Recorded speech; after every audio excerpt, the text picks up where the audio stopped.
नमो तस्सा भगवतो अरहतो सम्मा संबुद्धस्सा।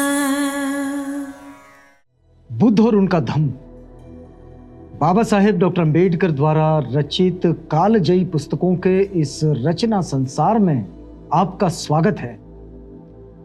आप जानते हैं कि इस समय हमने बाबा साहेब डॉक्टर अम्बेडकर द्वारा मूल रूप से अंग्रेजी में रचित ग्रंथ बुद्ध एंड हिज धम्मा, इसका ये हिंदी अनुवाद आप तक पहुंचाने का कार्यक्रम शुरू किया है। ये जो हिंदी अनुवाद है ये भदंत डॉक्टर आनंद कौशल्यायन जी का है। तो आइए इस कड़ी में आगे बढ़ते हैं।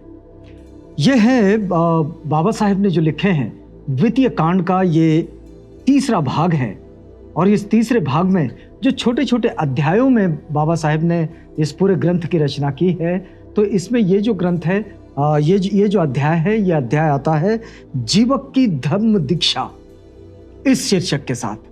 तो ये धम्म दीक्षाओं का जो सिलसिला तथागत बुद्ध ने चलाए, तो इसी सिलसिले को बाबा साहेब ने कुछ विशिष्ट प्रसंगों को चुना है। इसमें हमने जैसे पिछली बार देखा कि कैसे राजा प्रसेनजीत ये तथागत बुद्ध की शरण में आकर उनके शरणागत उपासक बने और जीवन पर्यंत उनके उपासक बने रहने की उन्होंने दीक्षा भी ग्रहण की। अब देखिए कि जीवक की धम्म दीक्षा, इसको समझते हैं। जीवक ने राजगृह की एक वेश्या शालवती के गर्भ से जन्म धारण किया था। जन्म के तुरंत बाद ही उसे एक टोकरी में डालकर कूड़े की एक ढेरी में फेंक दिया गया, क्योंकि वो अज्ञात पिता का पुत्र था जिसके पिता का पता नहीं था। तो इसे कूड़े की ढेरी में डाल दिया गया। अब हुआ यूं कि बहुत सारे लोग कूड़े के ढेर के पास खड़े होकर बच्चे को देख रहे थे। राजकुमार अभय उधर से गुजरने लगे, उनका उधर से गुजरना हुआ। तो उसने लोगों से पूछा, तो लोगों ने बताया कि ये जीवित है। देखिए, उसकी मां ने उसे जन्म देकर उसे कूड़े की ढेरी में डाल दिया, कचरे की ढेरी में डाल दिया। वो जीवित था। लोग आसपास इर्द गिर्द खड़े हो गए उसे देखते हुए। वहां से अभय राजकुमार गुजर रहे थे, उनका वहीं से जाना हुआ। तो उन्होंने पूछा कि भाई क्या हुआ? तो उन्होंने बताया कि भाई बच्चा है और वो जीवित है।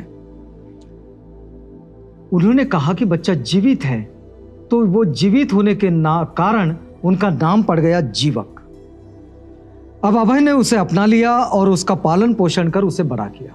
अभय राजकुमार उसे अपने साथ लेकर गए, उसका पालन पोषण किया, वो बड़ा हुआ। और जब जीवक बड़ा हुआ तो उसे पता लगा कि किस प्रकार उसका जीवन सुरक्षित रहा था। तो उसकी उत्कट अभिलाषा हुई कि वह अपने आप को दूसरों का जीवन बचाने के लिए ही अधिकाधिक योग्य बनाए। जीवक के मन में यह अभिलाषा जागी जब उसको यह पता चला कि उसकी मां ने उसको कचरे की ढेरी में डाल दिया था और उसके पिता का कोई पता नहीं था। तो अभय राजकुमार ने उसे अपने साथ रखे, उसका पालन पोषण किया और फिर वो बड़ा हुआ। ये बात जब उसको पता चली तो उसे लगा कि भाई इतने सारे लोगों ने मेरे जीवन को बचाने के लिए मुझे मदद की, तो मैं भी लोगों का जीवन बचाने के लिए काम करूं। और इसके लिए वो अपने आप को अधिकाधिक योग्य बनाने की कोशिश में लग गया। इसलिए वो अभय को बिना बताए ही, उन्होंने अभय राजकुमार को बताया नहीं, और वो अभय को बिना बताए ही तक्षशिला विश्वविद्यालय में पढ़ने के लिए चला गया। तक्षशिला चला गया और वहां उसने अध्ययन में 7 वर्ष बिताए। अभय राजकुमार को पता नहीं, वो तो लेकर आए थे उसको, अपने पास में रखे, उसका पालन पोषण किए। लेकिन उसके मन में जब यह अभिलाषा जागी कि अपने जीवन को लोगों का जीवन बचाने के लिए समर्पित कर देना चाहिए, तो वो तक्षशिला पहुंच गया। वहां 7 वर्ष तक पढ़ाई की और फिर राजगृह लौटकर उसने चिकित्सा करना आरंभ किया और अचिर काल में ही बड़ी प्रसिद्धि प्राप्त कर ली। जीवक चिकित्सा क्षेत्र में इनका बड़ा नाम है। तो जब वो तक्षशिला से लौट कर आए तो राजगृह आए, और राजगृह आने के बाद राजगृह में उन्होंने चिकित्सा सेवा आरंभ कर दी। लेकिन बहुत थोड़े समय में जीवक की इतनी ख्याति बढ़ी, क्योंकि वो लोगों का इलाज जो करते थे तो लोगों की बीमारियों को यूं चुटकियों में ठीक कर दिया करते थे। बड़े होशियार, बड़े विशेषज्ञ डॉक्टर थे। तो लोगों में और आसपास के गांव में उनकी बड़ी प्रसिद्धि हुई, बड़ी चर्चा होने लगी। तो सर्वप्रथम उसने साकेत के एक सेठ की स्त्री की चिकित्सा की। उसके अच्छा हो जाने पर उसे 16,000 कारशापन, एक दास, एक दासी और घोड़े सहित एक गाड़ी मिली। उस वक्त का जो प्रचलन था वो बड़ा अलग तरह का हुआ करता था कि किसी डॉक्टर ने अगर कोई जान बचाई, और जिसकी जान बचाई अगर वो धनिक है, संपन्न है, तो वो डॉक्टर को बहुत सारी चीजें भेंट दे दिया करता था। तो इसी कड़ी में देखिएगा कि साकेत के एक सेठ की स्त्री का जीवक ने इलाज किया, और इलाज करने के बाद जब वो स्त्री ठीक हो गई तो सेठ बड़ा खुश हुआ। उसे लगा कि जीवक को कोई वस्तु भेंट देनी चाहिए, और उन्होंने 16,000 कारशापन दिए। इसके साथ एक दास, एक दासी भी दी, और साथ में एक घोड़े वाली गाड़ी दी, मतलब घोड़ा गाड़ी दी। उसकी योग्यता जानकर अभय ने उसे अपने ही भवन में रख लिया। अब अभय राजकुमार को जब पता चला कि जीवक वापिस आए हैं और जीवक एक अच्छे डॉक्टर हैं, एक अच्छे चिकित्सक हैं, तो अभय ने उन्हें फिर अपने ही भवन में अपने साथ रख लिया, और राजगृह में ही उसने राजा बिंबिसार का भयानक भगंदर रोग अच्छा कर दिया। उस वक्त राजा बिंबिसार का जो बीमारी थी, उस बीमारी को उन्होंने बिल्कुल ठीक कर दिया जीवक ने। देखिए, कहा जाता है, इतिहास में कहा जाता है कि इससे प्रसन्न होकर राजा के सभी 500 रानियों ने अपने अपने सभी गहने जीवक को दे दिए। 500 रानियां, जो कि राजा बिंबिसार की रानियां थी, उन रानियों ने जीवक को अपने सारे आभूषण भेंट कर दिए, उपहार में दे दिए। उल्लेख करने लायक चिकित्साओं में उसकी एक वो शल्य चिकित्सा थी जो जीवक ने राजगृह के एक सेठ की खोपड़ी की थी। आज भी देखिए कि जो न्यूरोसर्जन है उनकी बड़ी कमी होती है, लेकिन उस वक्त में एक सफल इलाज, खोपड़ी का इलाज लिखा गया है कि जीवक ने राजगृह में एक सेठ की खोपड़ी का इलाज किया, मतलब उनके ब्रेन का जो उन्होंने इलाज किया, और दूसरा बनारस के उस श्रेष्ठी के लड़के का जो अंतड़ियों के रोग से चिरकाल से दुखी था। तो एक पेट का इलाज और एक मस्तिष्क का इलाज, ये 2 इलाज उनके बड़े फेमस रहे हैं और जो इतिहास में भी दर्ज है जीवक के। तो जीवक को राजा ने अपना तथा अपने रानीवास का राजवैद्य नियुक्त कर लिया। अब ये जो जीवक की ख्याति बढ़ रही थी, तो इस बढ़ती हुई ख्याति के कारण जीवक को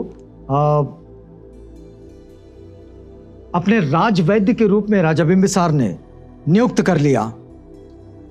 लेकिन जीवक की एक बड़ी विशेषता थी, और यह उनके व्यक्तिगत जीवन की खासियत थी कि वे तथागत के प्रति बड़े ही आकर्षक थे, उनके प्रभाव में थे। जहां कहीं भी उनकी बात सुनने को मिले जरूर जाते थे। तो जीवक की तथागत में बड़ी भक्ति थी, और वह शांत मुनि गौतम बुद्ध और संघ के भी चिकित्सक थे।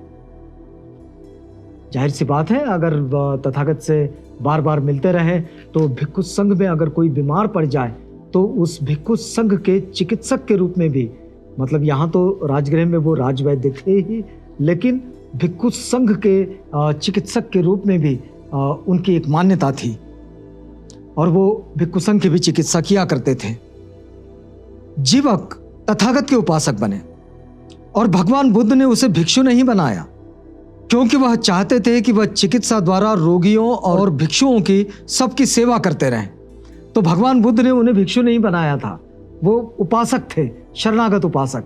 लेकिन तथागत ये जानते थे कि भाई कुछ विनय होते हैं, कुछ नियम होते हैं, इन्हें तो सबके घर पे जाना होगा, उनकी चिकित्सा करनी होगी, उनके साथ कभी कभी रुकना भी पड़ सकता है।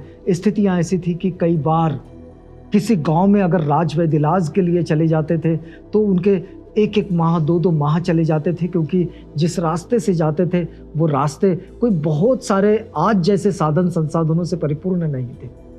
तो इसलिए वक्त बहुत ज़्यादा था। तो बिंबिसार की मृत्यु के बाद जीवक उसके पुत्र अजातशत्रु का भी चिकित्सक रहा। जब बिंबिसार की मृत्यु हो गई तो जब अजातशत्रु के कांधे पर यह पूरा साम्राज्य आया तो अजातशत्रु का भी जो चिकित्सक था वो जीवक ही था। और पितृ हत्या का पाप कर चुकने के बाद अजातशत्रु को तथागत के समीप लाने में मुख्य जो भूमिका थी वो जीवक की ही थी।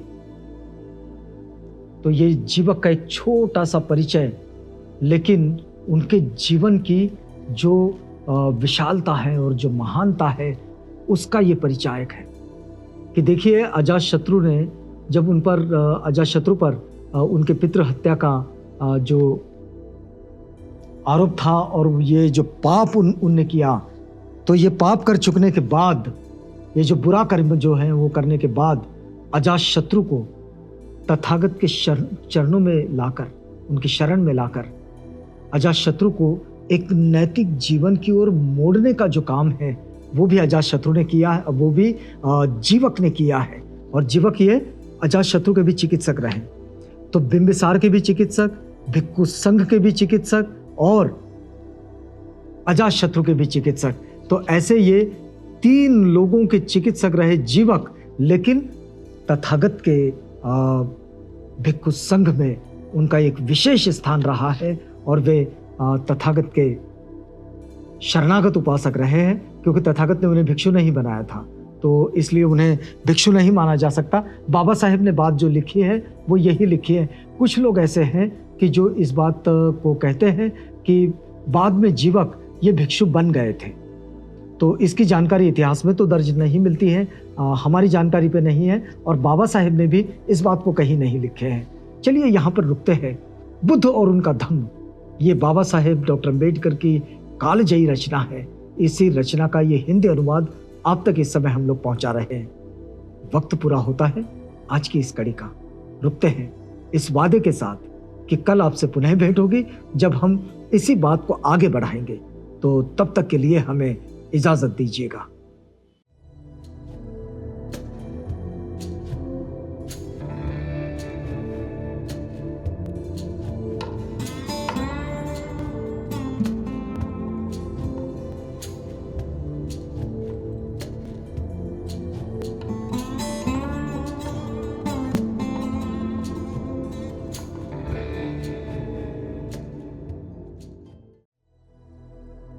बुद्ध और उनका धम्म।